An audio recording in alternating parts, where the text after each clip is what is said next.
एक बार बुद्ध अपने भिक्षु के साथ भिक्षाटन के लिए किसी गांव की तरफ जा रहे थे।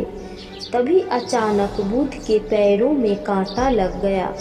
कांटा इतना तीक्ष्ण था कि चुभते ही रक्त की धार निकलने लगी। बुद्ध के भिक्षु ने रक्त को रोकने के लिए एक कपड़ा फाड़कर बुद्ध के पैर पर बांध दिया। इस घटना को कुछ लोग देख रहे थे, जो कि बुद्ध से ईर्ष्या करते थे।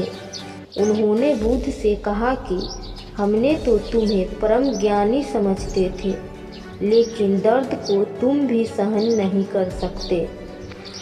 तुम पाखंडी हो और यह हमने सिद्ध कर दिया है। ये कांटे हमने ही बिछाए हैं। इस गांव में तुम्हारा स्वागत नहीं, तिरस्कार होगा। इस गांव में तुमको कोई भिक्षा नहीं मिलेगा। बुद्ध ने उन लोगों से अनुरोध किया कि कृपया करके मुझे इस गांव से भिक्षा लेने दो। बुद्ध के ईर्ष्यालुओं ने बुद्ध का उपहास बनाते हुए कहा कि अगर तुम्हें भिक्षाटन के लिए इस गांव में आना है तो तुम्हें अपने रक्त की बलिदान देनी होगी। तुमको इस कांटे के रास्ते से गुजरना होगा। भगवान बुद्ध ने उनकी चुनौती को स्वीकार कर लिया और कांटे के रास्ते पर चलने के लिए अपने कदम बढ़ाने लगे। बुद्ध मुस्कुराते हुए कांटे पर चलने लगे। बुद्ध के साहस को देखकर गांव वाले चकित रह गए।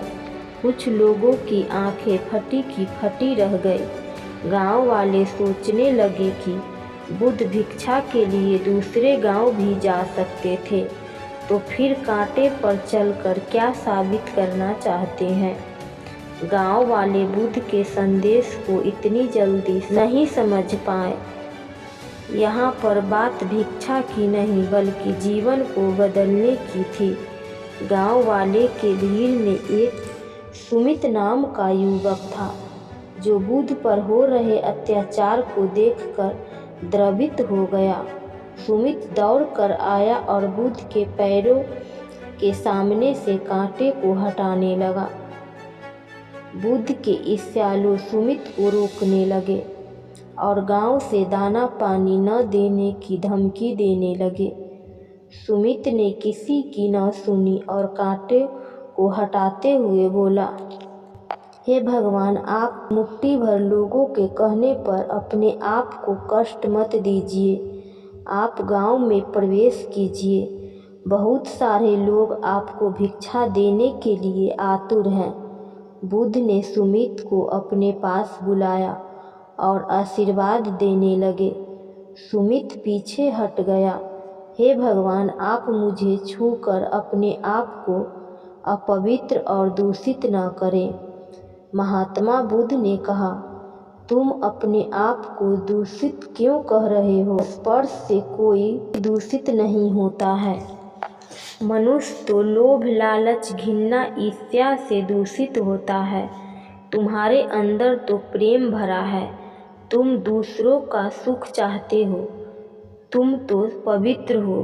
बुद्ध के बोल सुनकर कुछ लोग बोले, तुम तो अपने आप को बड़े ज्ञानी कहते हो। तुमको जाति का कोई ज्ञान नहीं है। तुम पाखंडी हो। बुद्ध बड़े ही शांत स्वभाव से कहते हैं, मानव से मानव की मानवता छीनना पाखंडी की निशानी है।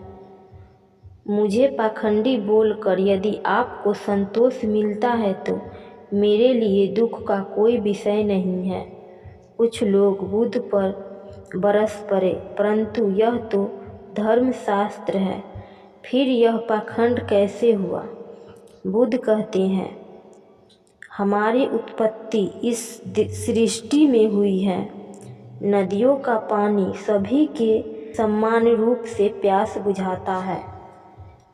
खुले जंगल की हवा भेदभाव नहीं करती है। खुला आसमान हमारे पिता के समान हमारी परवरिश करता है। सृष्टिकर्ता ने भी कोई भेदभाव नहीं किया है।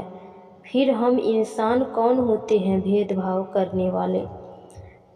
मानव मानव से भेद करके संबंधों को बिगाड़ता है। बुद्ध के वचन के बाद कुछ लोग कहते हैं, अगर आप इतना ही कहते हैं तो सुमित को अपना भिक्षु क्यों नहीं बना लेते हैं। बुद्ध ने कहा कि अच्छा सुझाव है, अगर सुमित तुम चाहते हो तो तुम मेरा भिक्षु बन सकते हो।